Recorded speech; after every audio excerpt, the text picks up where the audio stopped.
Добрый вечер. В эфире информационный выпуск Амшекшара. Сейчас расскажем коротко о самых главных событиях сегодняшнего дня. В пансионате Литфонд открылся медицинский центр, где можно поправить свое здоровье и пройти медицинскую диагностику. Круглый стол на тему Абхазия в геополитическом дискурсе прошла в Сухуми. Участники обсудили геополитические процессы вокруг Абхазии.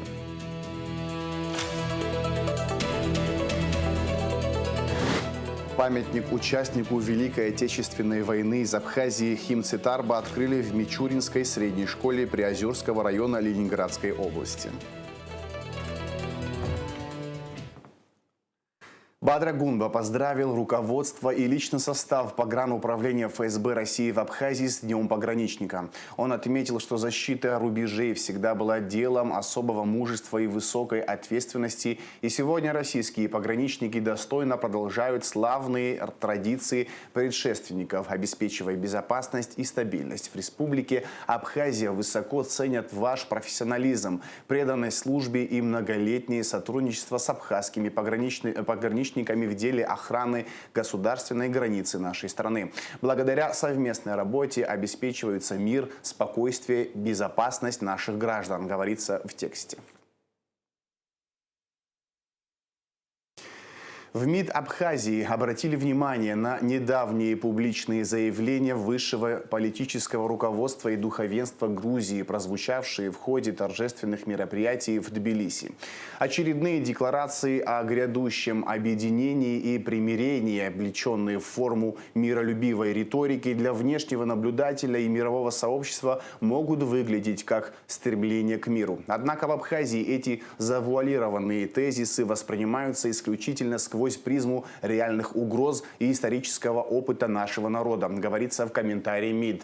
В ведомстве отметили, что если бы намерения Тбилиси действительно носили мирный и искренний характер, грузинское руководство предприняло бы фундаментальные шаги для демонстрации своей доброй воли. Признание исторической вины, дипломатическое урегулирование, юридические гарантии безопасности.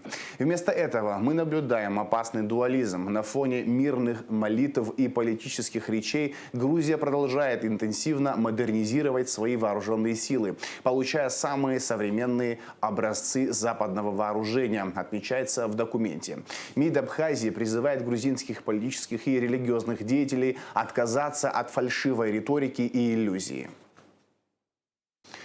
Село Чхуартал оказалось отрезанным от республиканской трассы из-за разгула стихии. На место выехала оперативная межведомственная группа во главе с руководителем администрации Тхорчалского района Германом Качарава.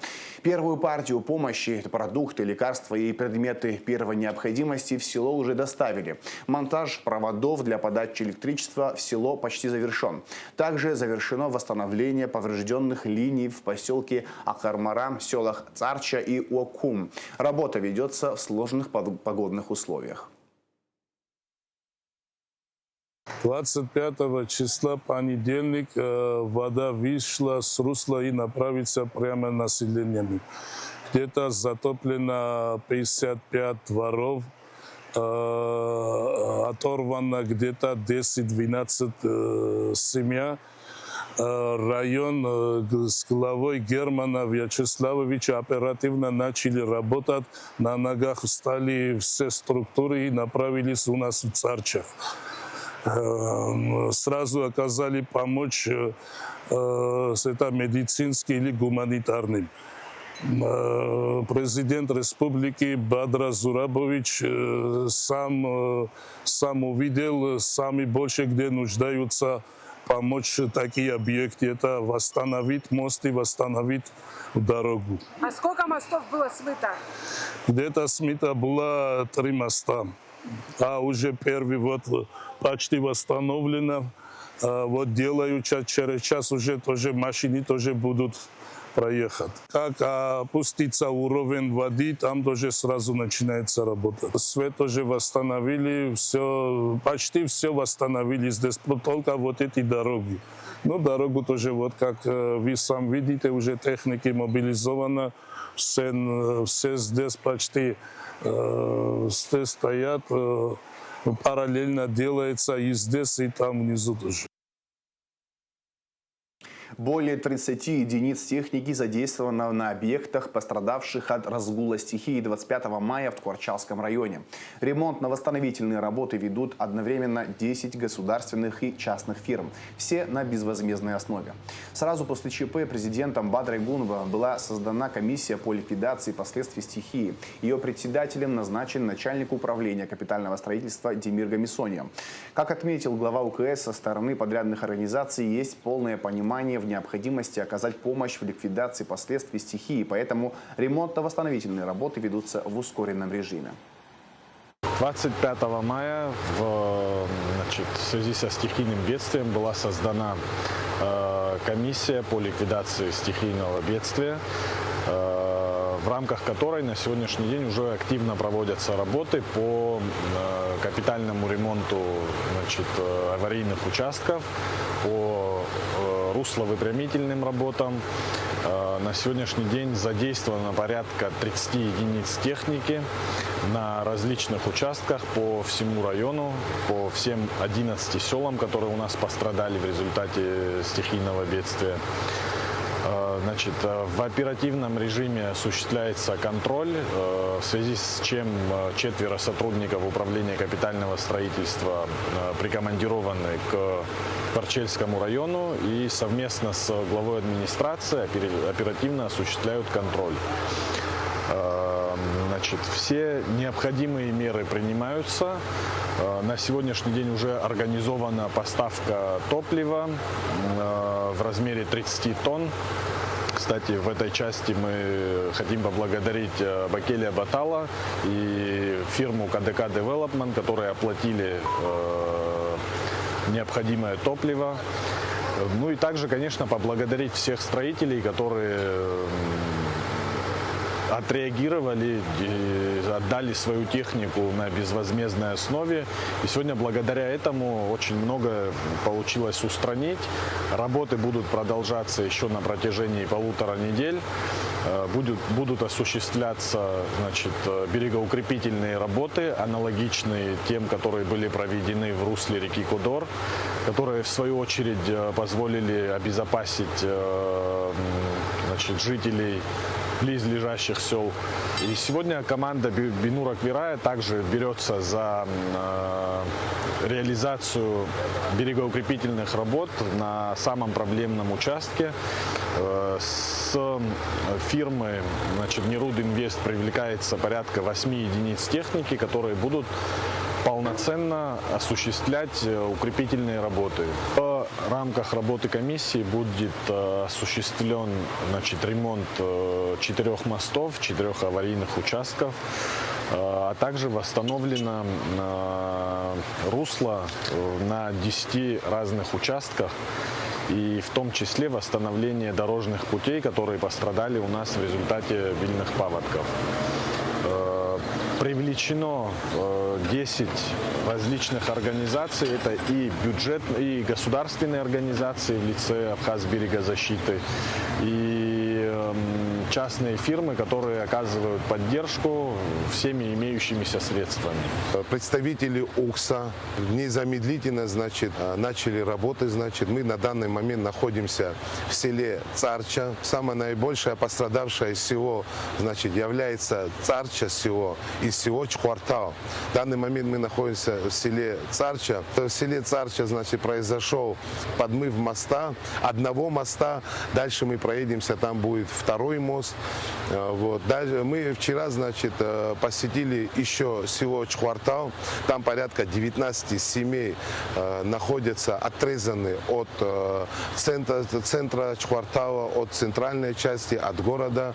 Вчера незамедлительно была оказана гуманитарная помощь тем людям.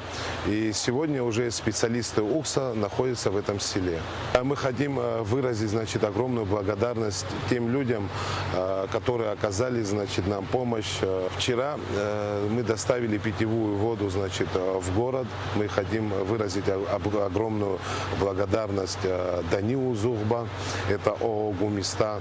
Благодаря ООО «Кодор» также хотим выразить благодарность фирме КДК, значит, лице Абакеля Батава и Кибучава Николая. Ежедневно о ситуации в селах докладываю, значит, президенту Республики Абхазия Бадру Зарабовичу Гумба в оперативном порядке. Центр здоровья и красоты открыли в пансионате «Литфонд». Торжественную церемонию открытия посетили президент Бадра Гунба, премьер-министр Владимир Делба и спикер парламента Лаша Ашуба. В корпусе, построенном при поддержке концерна «Росатом», пациенты могут поправить свое здоровье и пройти медицинскую диагностику. Все подробности в материале Налыч Хинджерия. Лучшего места, чем Абхазия, нет для медицинского лечения. В городе Пицунда на базе пансионата «Литфонд» открылся новый современный оздоровительный комплекс. Центр здоровья и красоты будет принимать как гостей пансионата, так и местных жителей. И все это благодаря сотрудничеству Росэнергоатома и Литфонда. Безусловно, строительство этого объекта – это не просто постройка здания. Это результат колоссального труда, воли и высокой ответственности за ту идею, которая зародилась несколько лет тому назад. Безусловно, очень важно, что в этом медицинском центре будут получать квалифицированную медицинскую помощь с помощью современных технологий, с помощью лабораторного передового оборудования, граждане Республики Абхазия, люди, которые здесь отдыхают, приезжают отдыхать. И это очень знаково. Медицина, безусловно, очень активно развивается. И мы стараемся со своей стороны в республике уделять особое внимание этому. В этой связи хотел бы искренне поблагодарить всех тех, кто принимал участие в реализации этой идеи. Это и, безусловно, руководство Росэнергоатома, это и инженеры, это и строители, ну и, конечно же, будущий медицинский персонал. Наша задача сделать так, чтобы как можно больше людей отдыхало с нашей системой. Почему? Потому что, во-первых, мы вкладываем сюда деньги, это надо как-то оправдывать. Во-вторых, наше производство, оно как раз-таки требует везде. Люди, работающие на наших производствах, требуют оздоровления и санаторно-курортного лечения. Мы получаем огромную поддержку от правительства, от всех президентов, которые возглавляли нашу республику, огромную поддержку и желание во всех наших вопросах нам помочь. И вот для жителей Абхазии мы договорились с правительством Абхазии о том, что будут выделяться квоты Министерству здравоохранения для того, чтобы этот центр могли посещать те люди, которым это крайне необходимо. На открытии медицинского центра присутствовали почетные гости, среди которых президент Бадра Гунба, глава правительства Владимир Делба, спикер Народного собрания Лаша Ашуба.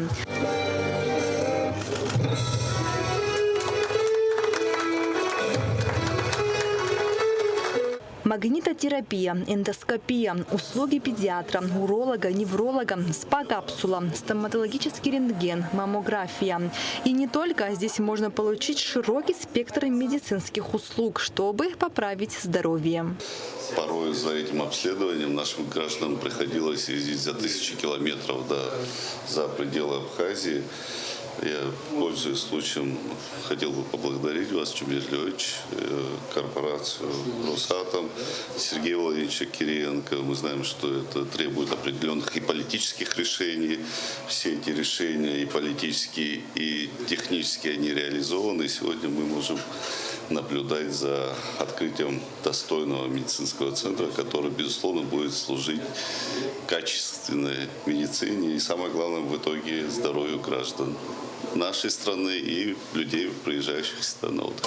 Мы сюда приехали, Сергей Васильевич, царство его небесное, они, два Сергея, прямо вот там во дворе приняли решение, и вот все это пошло и поехало.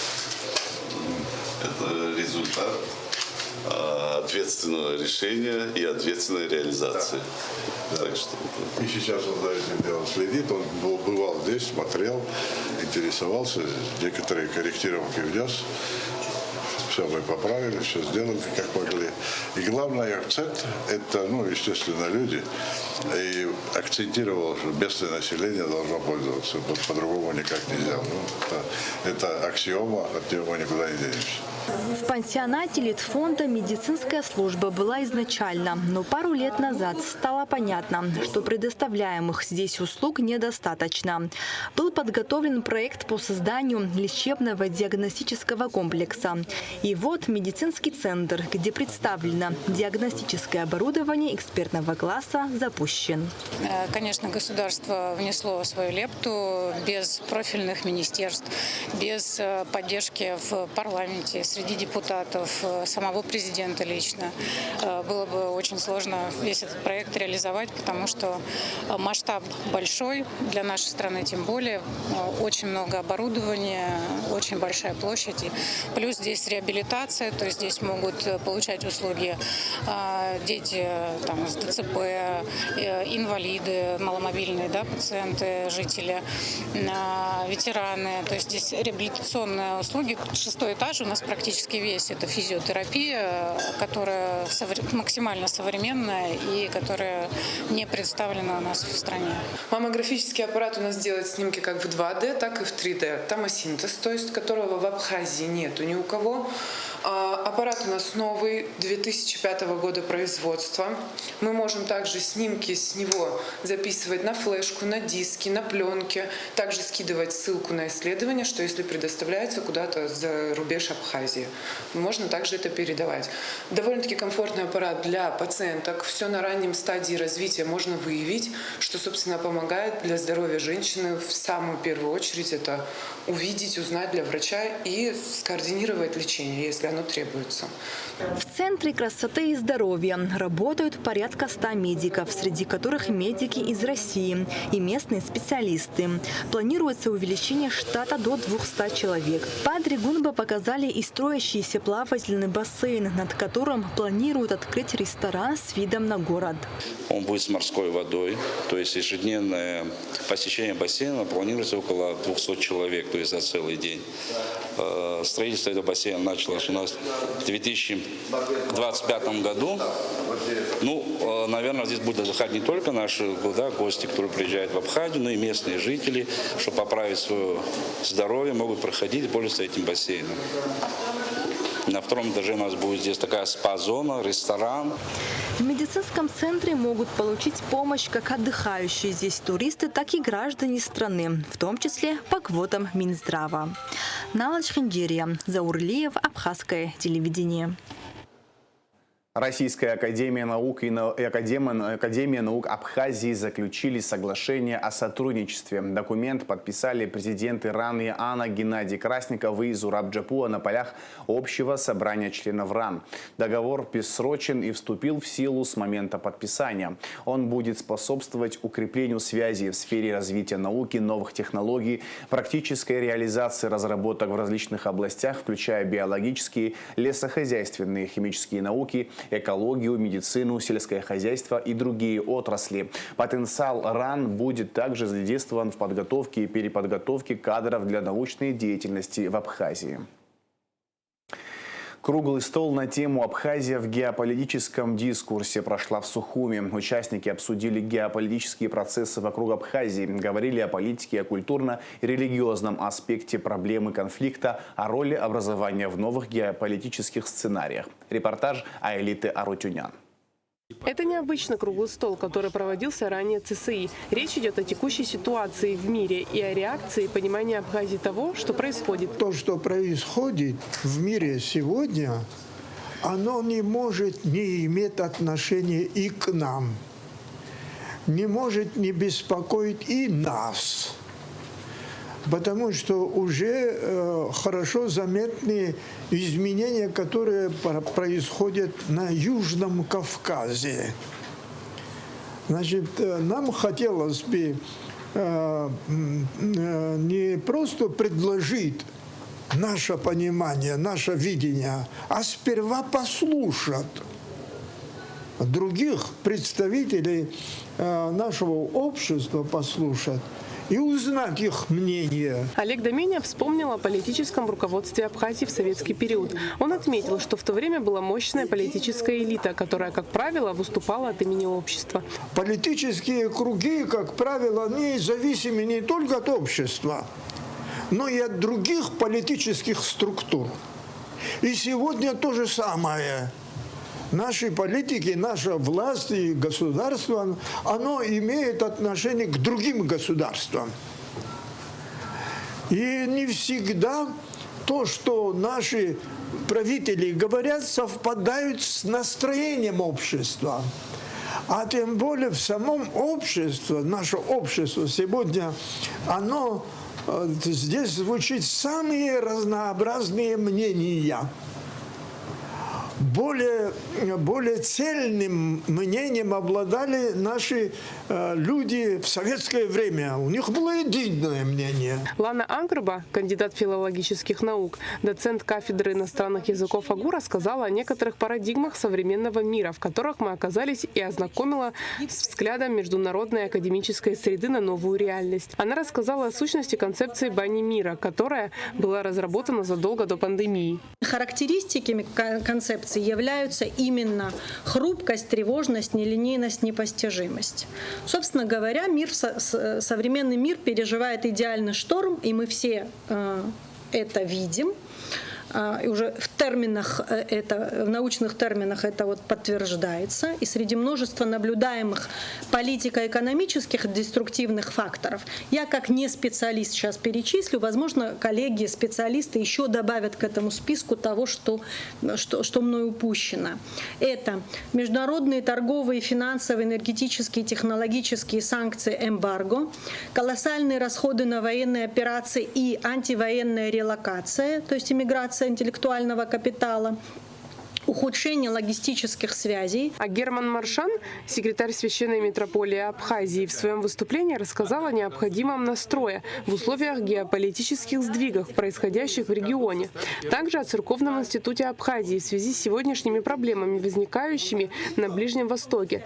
Историческая память Абхазии хранит важную закономерность, которую в эпоху глобальной турбулентности необходимо осмыслить как стратегический императив, отметил Маршан. События Кавказской войны, по его словам, повлекшие за собой трагедию, махаджирство и коренные изменения в нашем укладе, парадоксальным образом вновь актуализировали задачу церковного институционального оформления края. Сложная религиозная ситуация, сформировавшаяся после османского присутствия, вопросы веры и духовного окормления населения оказались тесно вплетены в контекст региональных интересов крупных держав. Основная экзистенциональная необходимость сбережения, осознавая, что необходимо сберечь свой народ в условиях такого противостояния, последний владетель Абхазии, князь Михаил Чачба, в 40-х годах проявил высокую дипломатическую настойчивость. Он обратился с официальным прошением к императорской власти, и кавказскому наместнику, и к Воронцову всесторонне, обосновывая важность восстановления древней абхазской кафедры, по его мнению, с центром в Выхнинском храме. По мнению Маршан, важно фиксировать свои права в момент слома старого миропорядка. Поэтому мы обязаны действовать на опережение. Эта историческая преемственность ближневосточного вектора нашей субъектности находит глубокое символическое подтверждение в событиях текущего времени. В текущем году международный аэропорт Сухум имени Владислава Ардземба впервые в новейшей истории приземлился в специальный авиарейс из Тель-Авива, доставивший в Абхазию святыню христианского мира благодатный огонь из Иерусалима. Делегацию паломников, совершившую эту важнейшую миссию, возглавлял председатель фонда святого апостола Симона Канонита Рав Харадзе. тот факт, что священное пламя было оперативно доставлено во все храмы Абхазии. Сам перелет стал одним из первых за долгие десятилетия международных рейсов, осуществленных в нестандартных административных рамках бывшего советского пространства, символически указывает на духовные перспективы нашего развития, на мой взгляд. Алиса Барзаня, пресс-секретарь МИД Абхазии, отметила, что кризис на Ближнем Востоке уже давно вышел за рамки глобального противостояния. Он стал частью более широкой трансформации системы международных отношений. Первое изменение – это изменение самой сути и характера отношений. Прежде всего происходит постепенное размывание прежней модели глобализации, основанной на доминировании одного центра принятия решений. Сегодня усиливается роль альтернативных центров влияния. В частности, растет значение таких объединений, как БРИКС, ШОС. Более самостоятельными в своей внешней политике становятся страны глобального юга. Это формирует не просто многополярный, а более фрагментированный и конкурентный международный порядок. Что касается Абхазии и взаимоотношений со странами Ближнего Востока, нашим главным и основным партнером, конечно же, является Сирийская Арабская Республика, которая в 2018 году нас признала. Несмотря на все те внутренние трансформации, которые произошли в Сирии, наши отношения продолжают сохранять устойчивость. Говорили о политике, о культурно-религиозном аспекте проблемы конфликта, о роли образования в новых геополитических сценариях. Аэлита Арутюнян, Ахрамичева, Абхазское телевидение. В республике находятся представители рейтинговых СМИ и блогеры. Пресс-тур организован авиакомпанией Nordwind Airlines и Министерством туризма при поддержке международного аэропорта Сухум. Одна из основных целей пресс-тура – туристическое продвижение Абхазии. Шазина Ханагу расскажет детали. Камеры включены, маршруты проложены, эмоции зашкаливают. Виктория Николаева, Дарья Борисова и Галина Пудова в сердце Абхазии. Блогеры исследуют страну души. Уже посетили Гагру и Пицунду, заглянули в загадочный Тхуарчалский район и прогулялись по столице. Каждый кадр – восторг, каждый маршрут – открытие. Впечатления самые яркие. Впереди еще множество туристических объектов, которые ждут своего звездного часа в блогах. Абхазия просто потрясающая страна, страна души, в которой я была недавно, буквально несколько лет назад. И вы знаете, она оставила просто неизгладимый след в моем сердечке. Я вас люблю, ребята, вы потрясающе гостеприимны, у вас потрясающая природа, нас связывает глубокая история. Вот то, что мы съездили в Гагры и посмотрели творение принца Альденбургского. Это совершенно красивейшая набережная, которую восстановили за несколько лет, по которой приятно гулять. Потрясающая колоннада, которая была построена в советское время, и в которой сейчас мы делаем очень красивый контент, который, я уверена, понравится нашим подписчикам и которые захотят приехать у вас отдохнуть. Мы увидели Пицунду.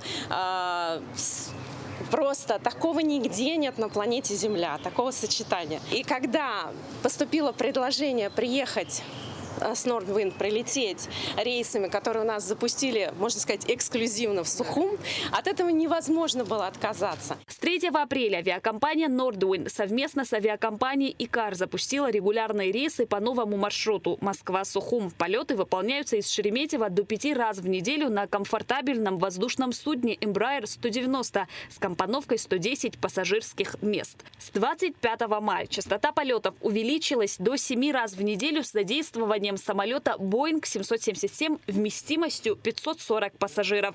Время в пути 3 часа 40 минут. По мнению блогеров, Абхазия – идеальная страна для российского туриста. Красивая, безопасная. До республики легко добраться. Нет языкового барьера и необходимости менять валюту. Работает и такси, и все. То есть есть свое приложение, да, ты можешь везде ездить по городу, и это комфортно. Работает прекрасные, шикарные рестораны. Мы, кстати, вчера пробовали абхазскую еду, и вообще гостеприимные люди, то есть ты идешь по улице, ты можешь что-то спросить, тебе сразу ответят, с удовольствием спрашивают, приезжайте, мы вас ждем. То есть вот такая вот любовь, отзывчивость, это очень классно, это не во всех местах, так много путешествуем, есть опыт. Также люди спрашивают про отели, да, как море, сезон начался, не начался, как отношение к русским, ведь весь мир об этом сейчас, такая очень больная тема, и все хотят приезжать и отдыхать, чтобы было классно и спокойно. Ребята, у вас такой вайб, который просто, его ни с чем нельзя сравнить и перепутать, понимаете? У вас здесь такая расслабона. Я вот гуляла сейчас по набережной, мы сели в кафе, боже мой, нам кофе, откуда, чего, как, куда, зачем? Сразу давайте поможем, давайте расскажем. Потрясающие люди. Согласна, так что это самое главное. Гостеприимство, вкусно, красиво, климат, прямой доступ из России матушки, карты мир принимает, по-русски говорят, все шикарно. В связи с расширением сетки авиасообщения с регионами Российской Федерации, в том числе благодаря соглашениям, подписанным на прошедшем Международном экономическом форуме «Абхазия. Инвестиции в будущее», Министерство туризма организовало 4-дневный пресс-тур для представителей рейтинговых СМИ и блогеров. Одна из основных целей пресс-тура – туристическое продвижение Абхазии. С гостями встретился министр туризма Стамур Логуа. В теплой беседе обсудили разные вопросы. Интересные, кстати, вопросы. Вот надо отметить, значит, вся эта публика московская, и они, например, сейчас отмечали какие-то маленькие, может быть, вещи, но это в том числе и повышение уровня сервиса, предложения, там, кофе, им очень понравилось наш кофе, да, какие-то вещи отметили, что вот безлактозное молоко должно быть, да, таких предложений в ваших кофейнях, говорит, не везде есть. Это спасибо им за такие подсказки, которые мы, безусловно, донесем до нашего бизнеса, чтобы у них появлялись другие возможности, другие предложения, которые, интересны нашим гостям. Говорили, кстати говоря, очень интересно, мы же говорим, что Абхазия – это семейный туризм, да, но семья в нашем понимании – это же не только один ребенок. Вот часто спрашивают каршеринг или прокат автомобилей. Все это работает у нас, слава богу, и уровень повышается, да, от разного рода автомобилей представлены на этом рынке, компании представляют. Например, когда мы, с детьми едем, да, детские кресла. Мы говорим, машина с детским креслом, но у нас двое детей, а кресло одно. Вот надо продумать, понимаете, такие вещи. Опять же, это не в укор нам, это подсказка для того, чтобы мы стали лучше. Пресс-тур организован авиакомпанией Nordwind и Министерством туризма Республики Абхазия при поддержке международного аэропорта Сухум. Цель – повысить узнаваемость, привлекательность, а также увеличить туристический поток в республику. И ребята очень довольны. Хочу сказать, что даже приятно слышать какие-то вещи. Не часто их услышишь о том, что вот у нас очень чисто, аккуратно. Людям нравится отношение, самое главное, наших людей к гостям, к туристам. Все их вежливо подсказывают, рассказывают, помогают, в чем могут каждый.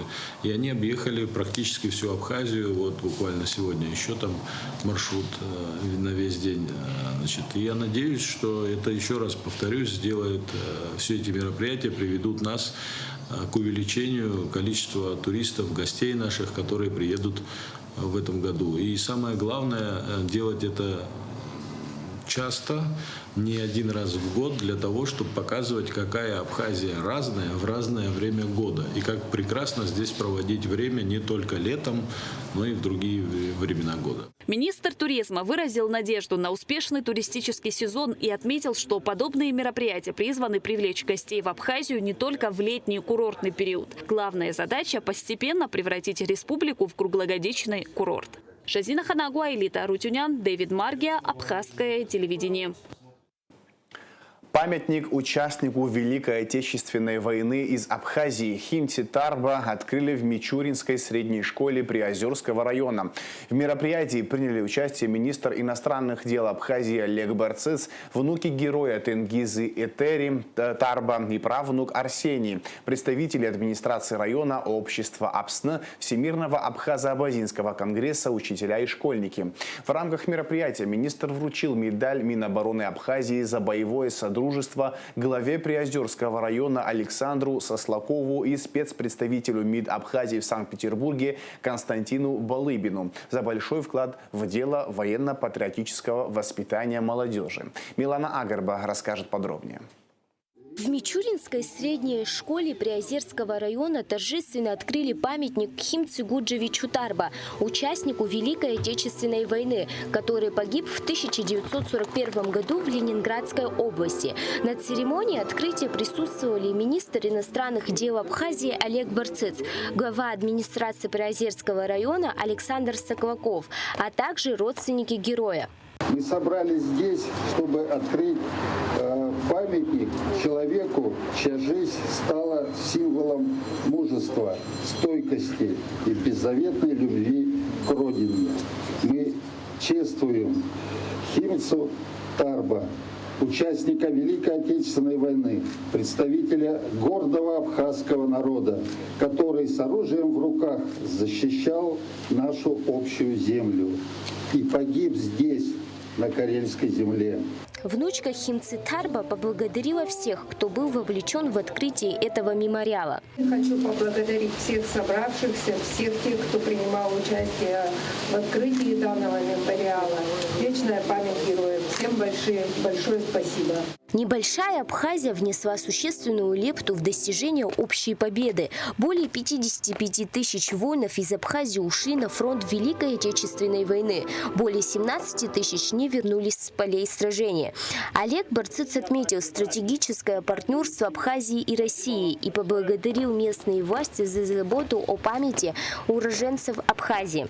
Для меня сегодня очень почетно здесь находиться, и хочу сказать, что мы и в дальнейшем будем вместе. Сегодня также Россия и Абхазия стратегические союзники, партнеры, соратники в этой экзистенциальной борьбе, которая сегодня проходит на полях СВО.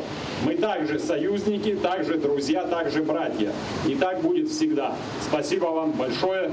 Всего самого доброго. Памятник был открыт при поддержке администрации Приозерского муниципального района Ленинградской области Александра Соклакова и внука Химцы Тенгиза Тарба. После торжественного открытия памятника гости были приглашены в школу, где их ждали интересные рассказы об истории учебного заведения. Вниманию присутствующих была представлена экскурсия по школьному музею, который хранит в себе множество уникальных экспонатов и воспоминаний о прошлых годах. Милана Агарба, Абхазское телевидение. Спектакль «Русдрама. Чайка» победил в 4 номинациях международного фестиваля «Славянские театральные встречи» в Брянске. Постановка завоевала награды «Лучший спектакль», «Лучшая режиссура», «Лучший актерский ансамбль», а Мадлена Барцыц выиграла в номинации «Лучшая женская роль» за исполнение роли Ирины Аркадиной. Также специальный приз фестиваля получила Милана Ломия за исполнение роли Нины Заречной. Также театр принял участие в 26-м международном театральном фестивале «Мелиховская весна», который проходит с 22 по 31 мая в музее-заповеднике Чехова-Мелихова. Это старейший в России театральный смотр, представляющий спектакли по произведениям Чехова или о Чехове. В афишу фестиваля в этом году вошло больше 20 спектаклей из России, Казахстана, Абхазии, Беларуси, Сербии, Вьетнама и Ирана. Театр имени Фазиля Искандера представил свою версию знаменитой пьесы Чехова «Чайка». Режиссер Роман Кочержевский решает спектакль в жанре мистического триллера. Фестиваль не является конкурсным, однако эксперты выбрали абхазскую постановку среди 6 чаек и вручили театру специальный приз. Наша команда сумела и на этой площадке создать чудо. Это касается не только артистов, но и технического нашего персонала, всех, кто, благодаря кому спектакль возможен. И, конечно, я благодарен режиссеру Роману Кочержевскому, который приехал специально для того, чтобы репетировать спектакль перед показом. Так что мы счастливы, что Абхазия так достойно представлена на одном из самых известных российских фестивалей «Мелиховская весна». И мы возвращаемся домой с преисполненной энергией и желанием творить и побеждать и делать все для того, чтобы люди, которые приходят в театр, наши зрители, гордились нами. Сегодня мы сыграли спектакль «Чайка» на фестивале в Мелехово, в усадьбе Чехова, буквально на сцене, которая расположена в 100 метрах от дома, в котором была написана сама пьеса.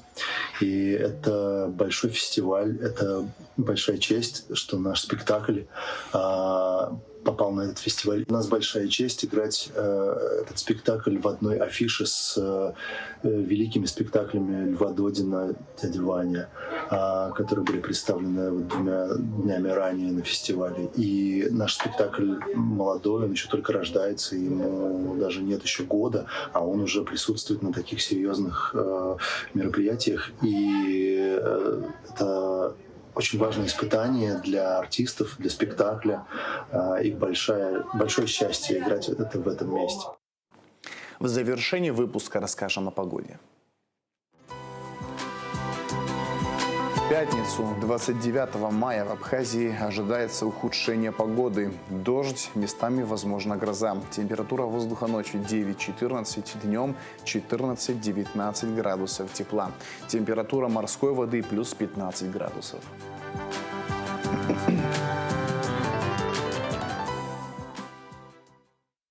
На этом информационный выпуск Амши Ушара подошел к концу. Всего хорошего, до новых встреч.